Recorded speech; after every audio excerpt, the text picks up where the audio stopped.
So ominous portents for the promise of President Buhari to both Nigerians and the international community of a secure 2023 ballot amid more probing questions about insecurity. Recent incidents across the country highlight Nigeria's fragility in the face of the onslaught.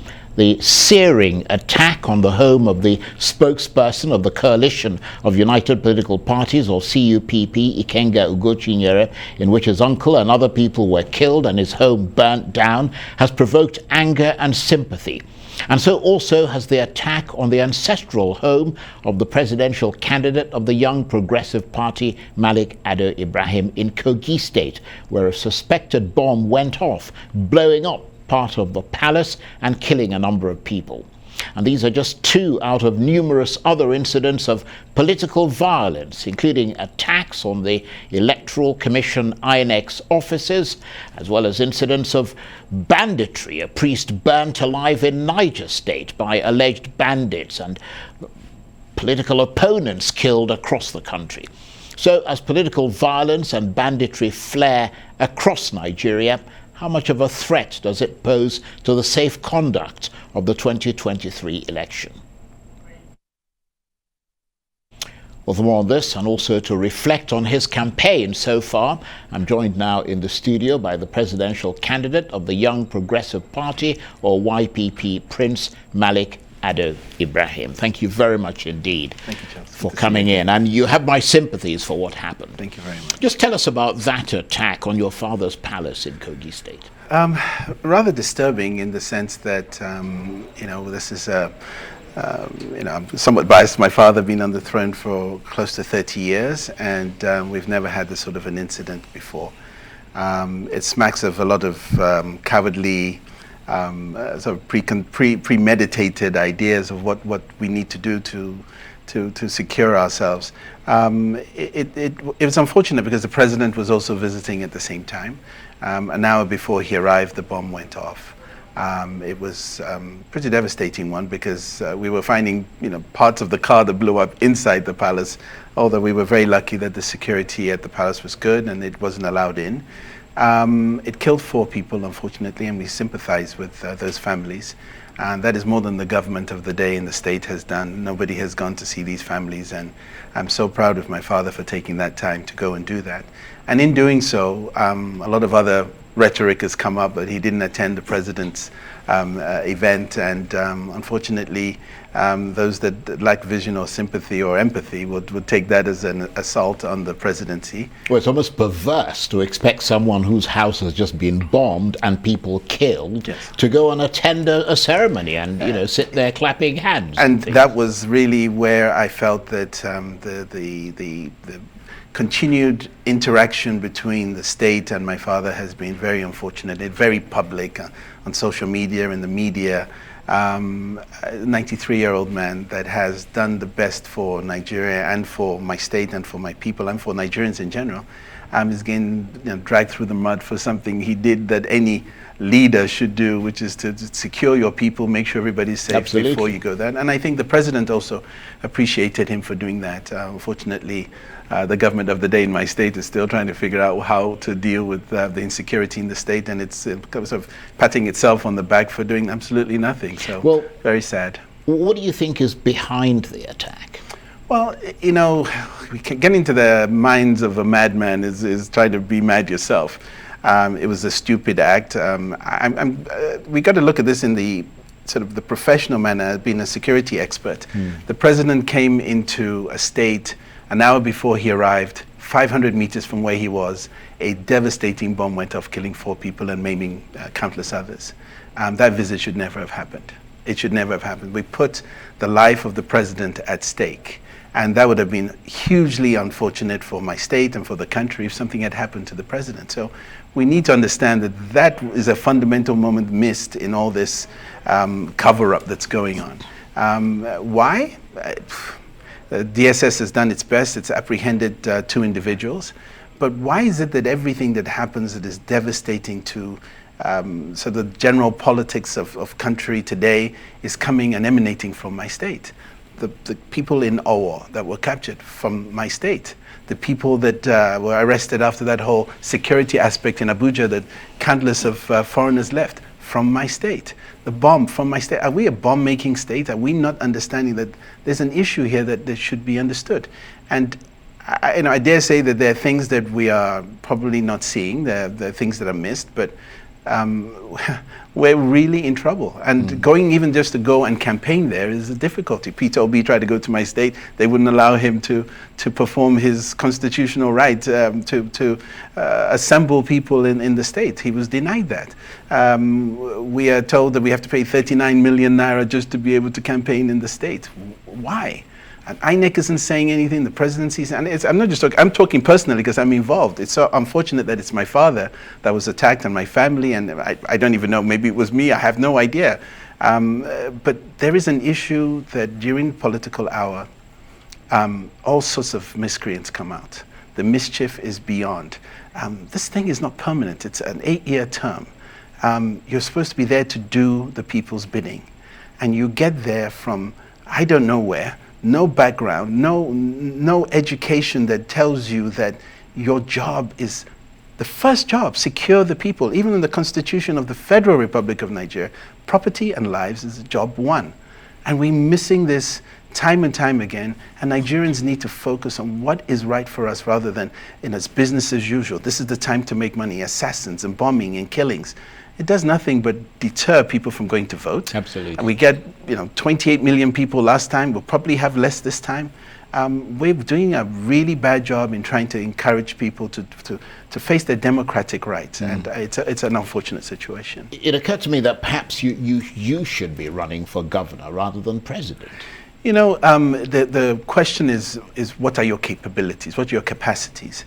And I don't want to demean the position of governor of the state in any state, but I know what my skill sets are, and I rise to that position. I don't need to lower myself to where I don't feel I'm not local enough to understand what the local needs and trends are, but I'm international enough to know what I can do, the language that needs to be spoken. I've been at the United Nations with 155 countries, spoken their language, and I want to take Nigeria to that level, and with respect and with dignity. I don't need to blow people up to get attention. I could speak my piece and speak for the people of Nigeria in any realm. And that's where my satisfaction comes, that I'm not going to lower myself to deal with the kind of mischief and miscreants that we're doing right now.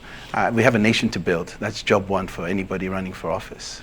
Well, that's fair enough, but when you experience the kind of horrific thing that your family has just experienced, I mean, how do you then carry on with your campaign and not let that affect you to the extent that it might jeopardize your effectiveness on the hustings?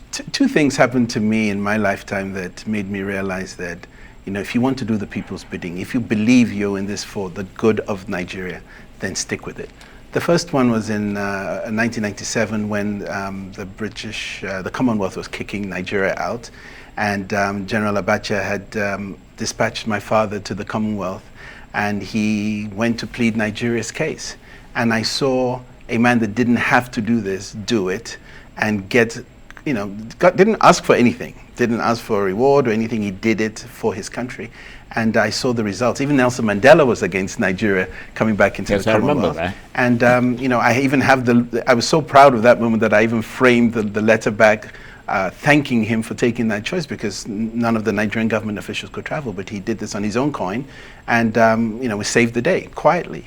And then in 2010, when the Abdul Muttalib underwear bombing thing happened, the late President Yar'Adua was in Saudi Arabia. There was all sorts of carnage in Nigeria about whether Jonathan should be here or there, and Nigeria was going to be sort of put on that list of state-sponsored terrorists. And nobody told me to do it, but I went on there and I did a campaign through every network in the US. Didn't ask for anything. It's my country, it's my passport. And we really campaigned very hard and did very well in that. And so it's painted my picture of, don't wait for somebody else to do it. your right as a Nigerian should always be uncompromised. And if people like myself, and there are a lot of people like myself, want to show the best of Nigeria, they need to stand up and be counted. And politics shouldn't be the reason we cower and be afraid, because these bombs and things are the things that try to deter you from coming into politics. But those are cowards. This country deserves strong, brave men and women that want the best for Nigeria. But on a pragmatic level, as a result of all of this, would you say that Nigeria is becoming more insecure, and that as we enter the final week of the campaign, I mean, it's getting a bit more ill-tempered? This battle for power comes from people who haven't tasted it, and when they get there, they're power drunk, and they don't realize that it's a fuse. It ends at some point. So they will do everything and anything to get there. The fuel for a better country, for me, far outweighs the fuel for power or to just have that nomenclature of governor or minister or whatever it might be. We have got to face the monumental task of rebuilding Nigeria. And if everyone that's sitting and watching shows like yours is critiquing what people like myself are trying to do, then critique it from the point that there are 18 of us out of 216 million people that have put our lives on the line. I have successful companies. I have children. I'm a grandfather. I'm sitting here, putting my life at stake for people who may not appreciate it. But they say the end justifies the means, and I'm doing my best to get to where I need to be. And I say this with a patriotic feeling towards this. Nigeria can do better than it's doing right now, and we need to show the best of Nigeria to the world, because this is not who we are. Yeah, but I'm just wondering, is the extent of insecurity in Nigeria that you see right now, is it the biggest threat that could potentially overshadow the vote, or are you reassured, for example, by the statement by the Chief of Defense Staff, General Lucky Rebel, that there's nothing to be alarmed about? Well, this happens every political term period. We see this rise in violence. I know General Irabo. I know he's a professional soldier. He's a great Nigerian, and I don't think he will be making those statements without really looking at himself, saying, I'm not going to sort of project my game plan, but I do believe he's the kind of professional soldier that knows what needs to be done. And we've just gone through Armed Forces Remembrance Day, and I see that is the kind of inspiration somebody like that needs to make sure he secures this nation. So I back the Armed Forces, the Department of State Security. I think there's a game plan. The mad people are showing themselves, then the asylum keepers will come and get them sooner or later. That's the only way I hope and I pray that it will happen. I mean, we're going to talk a little bit about your campaign in a minute, but when President Buhari and the APC government say they've tackled insecurity in general in Nigeria and have dramatically brought it down, put that in perspective in the context of your own experience with insecurity.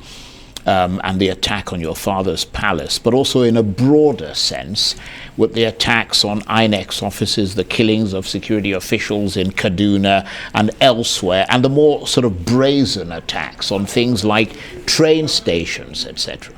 Well, we have not changed our security architecture in Nigeria since the 80s, to be very honest. And where we're trying to improve, the enemy is finding the gaps in our security architecture. For me, I just look at this we're undermanned, not enough people in the military, not enough people in the other forces that could tackle 200 million people. Right. So how would you deal with it as a politician? Well, if you became president, I would start from fundamentally changing the predictability of our responses to things. I would use technology. I would regain the upper hand by having eyes in the skies and a better aerial view of Nigeria. People don't get locked up for things in Nigeria. We don't see punitive measures. So people are happy to get away with things. It's not those that send them that get caught. It's those that get sent that get dealt with. And so we're in shadows all the time. And our intelligence networks need to improve, and it can be done. It's been done in countries like Libya that you thought there were lawlessness galore. Things have changed. It's knowing what to do and not just depending on people that you're going to hire to do them. You've got to have the mindset and the understanding of what you can do to secure your nation. We have the tools. We just don't have the planning and the mindset to do it right now. But I believe there's some of us that know what needs to be done. And in the next iteration of government, wherever it might be, if you don't unite this country by bringing the best minds, not the party minds, if you do not bring the best minds, we will see this insanity repeat itself. That's a very good point. That's a very good point, and I think it's a point that needs to be emphasized. Yes, but I do wonder, though, I mean, you come across as very knowledgeable about a lot of things in this country, and you seem to have a lot of wise counsel. But I wonder if smaller parties like yours, the YPP, are actually campaigning on a national level, because I mean we're not really seeing much from you and from the party. Yes. You see, the noise of whether somebody can speak or recite the Quran drowns out whatever you do. We're not that big. The noise of explosions dampens and quietens your realistic conversation with Nigeria. I'm not deterred by that, because I think that at the end of the day we will get heard. Sooner or later the old shall pass and the new shall come to light. And I believe that everybody has his day. It's just we cannot afford to just join a party because it's a convenient platform. I have a voice. I have a conversation with Nigeria that I need to have. If I don't have it in 2023, YPP and I will keep pushing along. We want to be an opposition. All the parties I see are pretty much the same people that have crisscrossed the carpet. No original ideas. And I'm fundamentally opposed to that, because we must have an opposition party that puts government's feet to fire. And I believe that a party like mine, the Young Progressives, understand that we missed the opportunity when our last presidential candidate left the party. We didn't build for the next 4 years, which left taking us to here.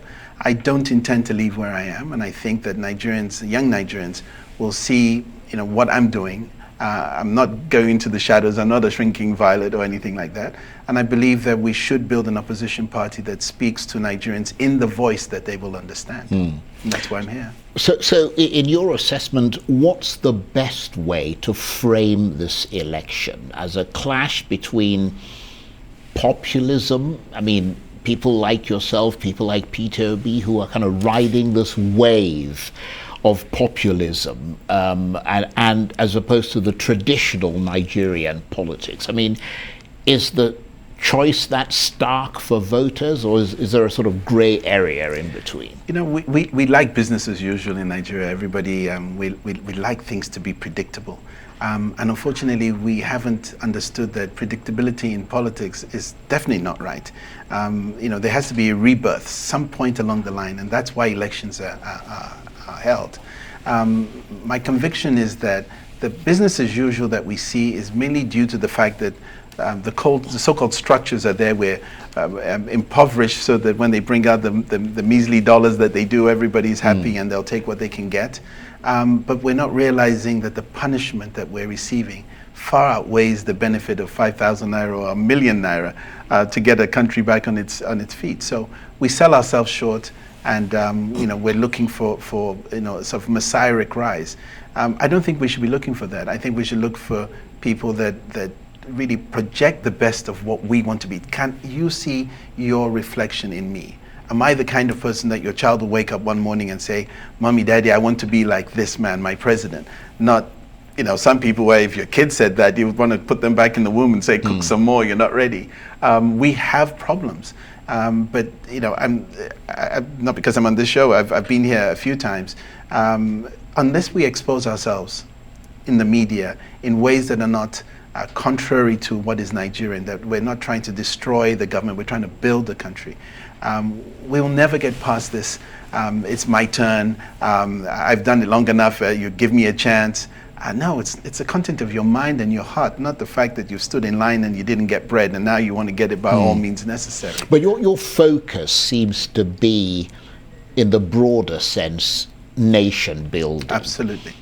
In that context, would you be prepared to serve in a government that's not the YPP, and that if you don't win the election, in other words, would you, because you talked earlier about bringing people together Absolutely. who can make a difference, not so much just party members. Absolutely. So here's my take on this.